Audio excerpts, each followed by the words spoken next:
আমার বাবা কোনো প্রাণীকেই বাড়িতে হত্যা করতে দেন না। তো আমার বাবা একটা ফাঁদ তৈরি করেছেন, ওই ফাঁদের মধ্যে খাবার রাখলে এই সমস্ত ইঁদুর ছুঁচো এরা ওই খাবারের লোভে ফাঁদের ভেতরে ঢোকে, দিয়ে দরজাটা বন্ধ হয়ে যায়।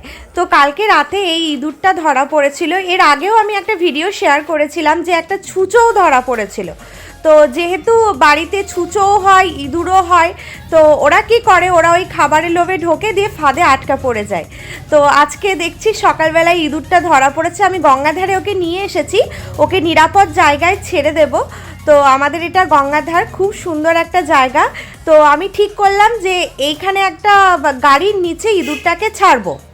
তো এই তো ছেড়ে দিলাম। ইঁদুরটা ছটপট ছটপট করছিল আর দৌড়ে পালালো।